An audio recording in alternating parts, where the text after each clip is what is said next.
नमस्कार विद्यार्थी मित्रांनो, जलदिंडी या पाठात पुन्हा एकदा तुमचे स्वागत। आज आपण बालभारती पाठ्यपुस्तकातील धडा क्रमांक 18 अभ्यासणार आहोत आणि या धड्याचे सेशन क्रमांक 3 आहे। यापूर्वीच्या पाठाच्या भागामध्ये आपण पाहिलं की लेखक प्रत्यक्ष मित्रांच्या बरोबर चर्चा करत आहेत की कशा रीतीने आपण ह्या नदीचं पात्र स्वच्छ केलं पाहिजे, हे प्रदूषण कमी केलं पाहिजे, याबद्दल सगळेजण चर्चा करत आहेत। परंतु नंतर लेखकाच्या लक्षात आलं की आपण केवळ फक्त चर्चाच करत आहोत, कृती किंवा काम काहीच झालेलं नाही। आणि जेव्हा हे लेखकाच्या लक्षात आलं तेव्हा लेखक प्रत्यक्ष कार्य करण्याचं काम करण्याचं ठरवतात। चला तर आता पाठाच्या पुढील भागामध्ये पाहूया लेखकाने खरोखर हे नदीचे पात्र स्वच्छ केले की नाही, आणि जर स्वच्छ केले असेल तर ते कशा रीतीने केलं याचा आपण सविस्तर आढावा किंवा माहिती या पाठाच्या पुढील परिच्छेदामध्ये अभ्यासूया। लेखक म्हणतात की मनात काहीतरी केलं पाहिजे या उत्साहाचं वादळ होतं, पण प्रत्यक्ष एक पाणीही हलत नव्हतं।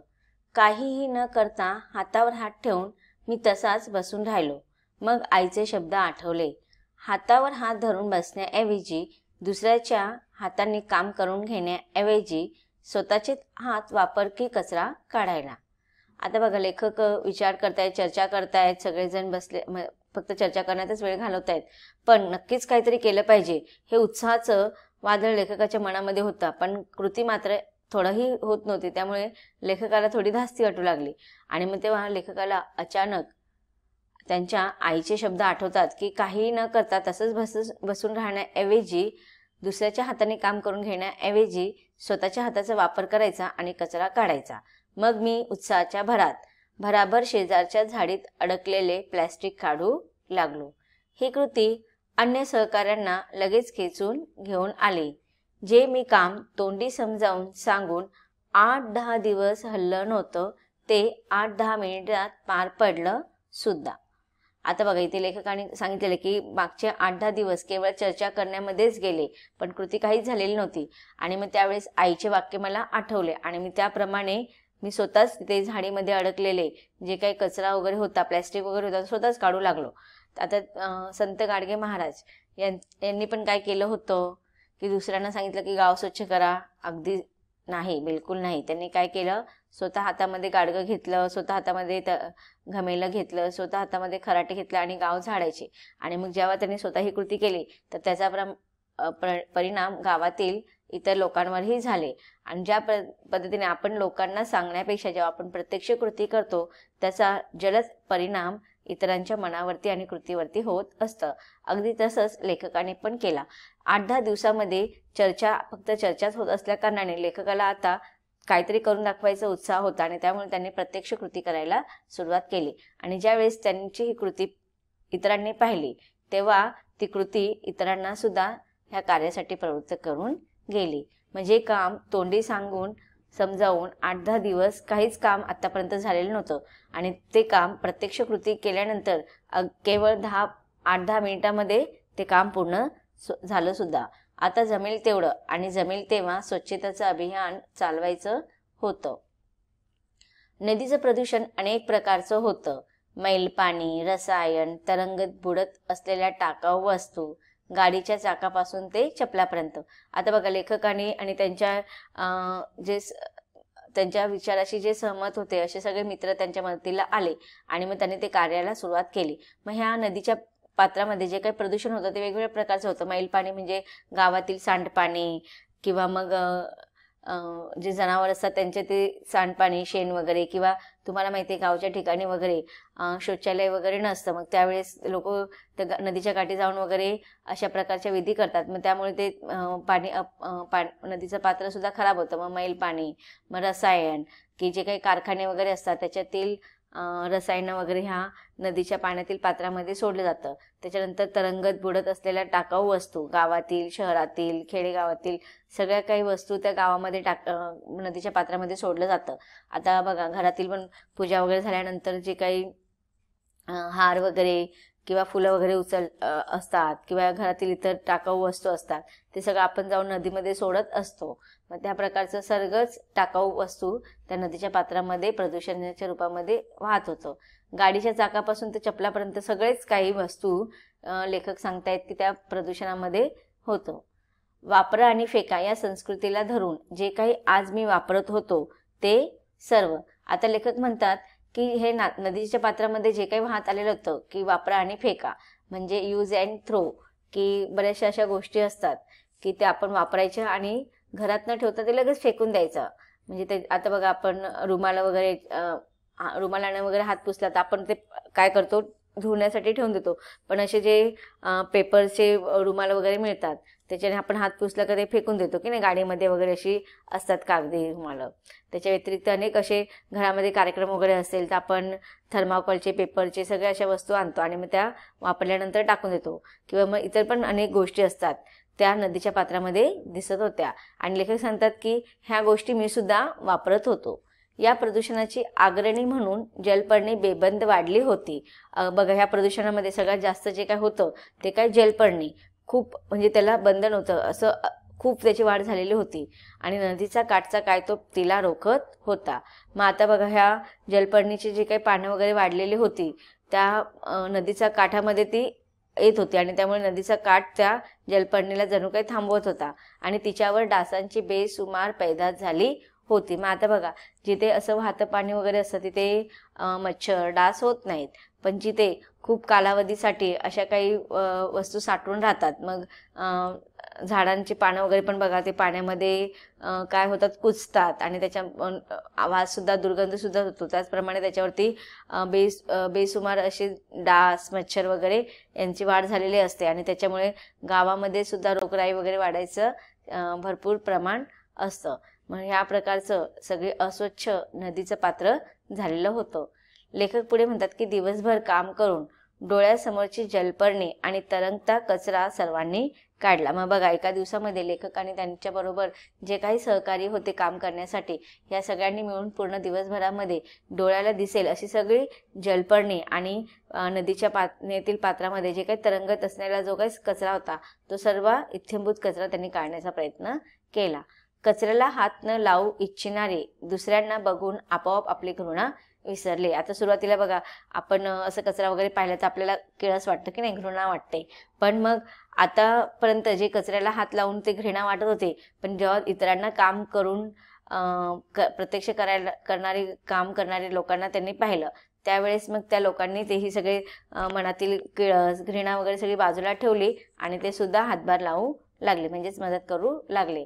दिवसभर उन्हात राबून, वल्हून, वाकून, कचरा उपसून कष्ट बरेच झाले होते, पण थकवा जाणवत नव्हता. बरं, का बरं थकवा जाणवत नव्हता? कारण की लेखकाच्या मनामध्ये जे कार्य होतं ना ते उत्साहाने करत होते. ते आपण जेव्हा एखादं कार्य उत्साहाने करतो तेव्हा आपला तो काम कितीही अवघड असू दे, कितीही दिवसभर ते काम करावं लागेल, पण त्याचा क्षीण जाणवत नाही, त्याचा थकवा जाणवत नाही. असंच काहीचं लेखकांबरोबर झालेलं होतं. स्वच्छ झालेला नदीचा भाग बघत समाधानात सर्वजण संध्याकाळी आपापल्या घरी गेले. मग बघा, दिवसभर पूर्ण लोकांनी, सगळ्यांनी अत्यंत खूप कष्ट केलं होतं की दिवसभरमध्ये ते उन्हामध्ये राबले होते, वाकून सगळे कचरा काढत होते, उपसत होते आणि मग अशा रीतीने सगळ्यांनी तो नदीचा पात्र पूर्ण रीतीने स्वच्छ केला आणि मग सगळ्यांना ते पाहून फार समाधान वाटले आणि सर्वजण संध्याकाळी आपापल्या घरी निघून गेले. मी दुसऱ्या दिवशी नदीवर जायला निघालो. आता पहिल्या दिवसाचं वर्णन संपलेलं आहे. लेखक आता स्वच्छ झालेल्या नदीवरती दुसऱ्या दिवशी जातात.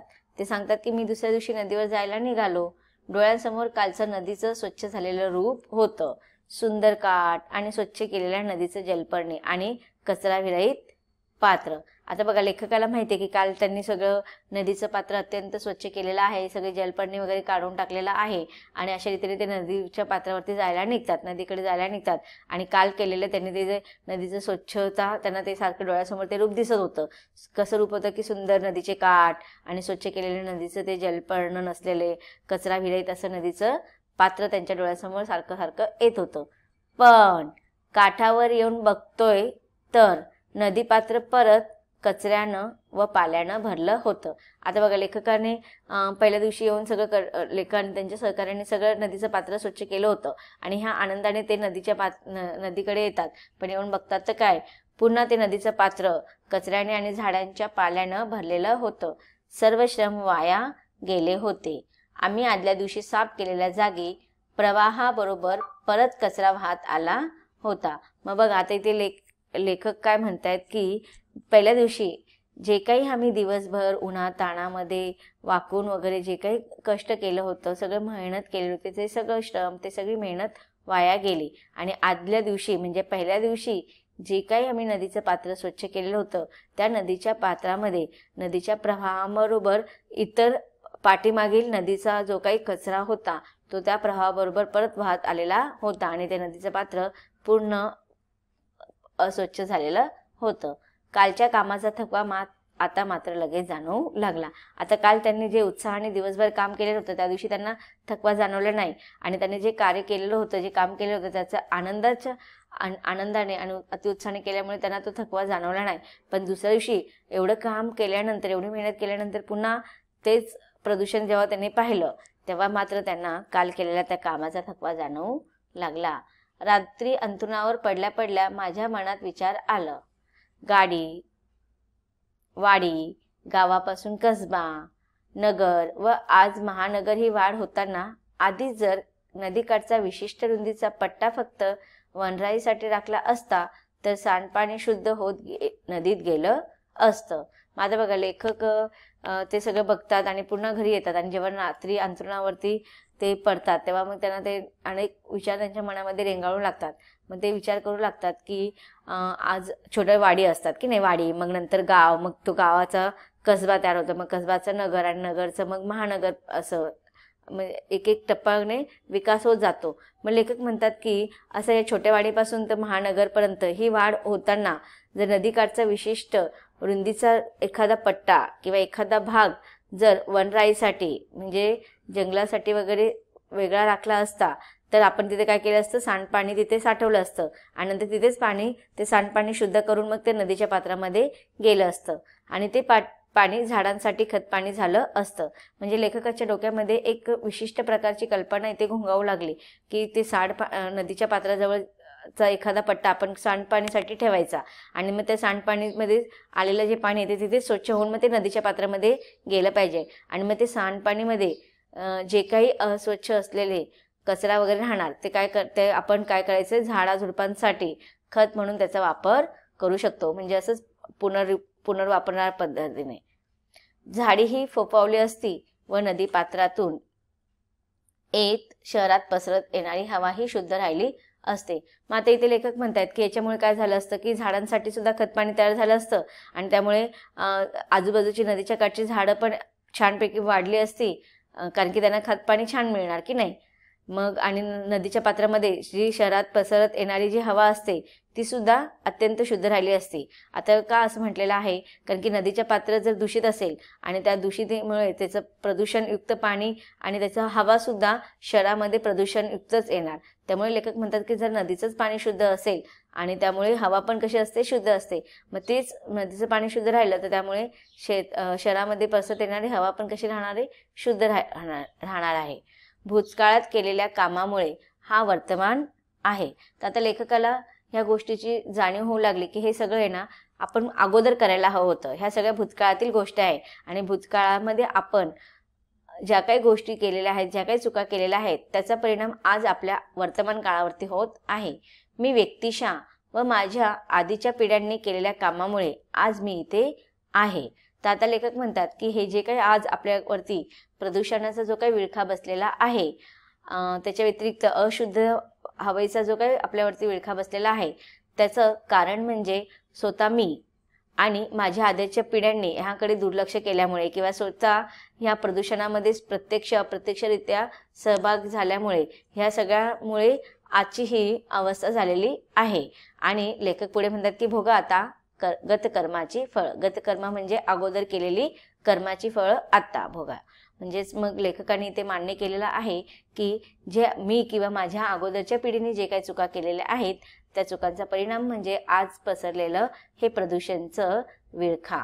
आणि गतकर्मामध्ये जे आपण करतो, जर चांगल्या गोष्टी केल्या तर वर्तमान काळामध्ये किंवा भविष्य काळामध्ये आपल्याला चांगले फळ मिळतात, त्याचा परिणाम होतो. मग आपण जर चुकीचं कार्य केलेलं असेल तर त्याचं फळ सुद्धा आपल्याला आत्ताच्या वर्तमान काळात किंवा मग भविष्य काळामध्ये चांगलं फळ मिळणार आहे किंवा त्याचा परिणाम सुद्धा चांगला होणार आहे. तर विद्यार्थी मित्रांनो, पाठाच्या ह्या भागामध्ये आपण पाहिलं की लेखकाद्वारे नदीचं पात्र स्वच्छ करण्यात आलेलं आहे, परंतु दुसऱ्या दिवशी पुन्हा ते पात्र अस्वच्छ होतं आणि लेखकाला याची जाणीव होते की आपण नियोजनबद्ध काम न केल्यामुळे किंवा आधी आपण व्यवस्थित ह्या कामांकडे दुर्लक्ष केल्यामुळे आता त्याचा परिणाम आपल्या वर्तमान काळावरती झालेला आहे, याची जाणीव लेखकाला होते. आता पुढे लेखकाद्वारे या कामाची सुरुवात कशी झालेली आहे याचं वर्णन आपण अभ्यासणार आहोत, परंतु पाठाच्या पुढील भागात.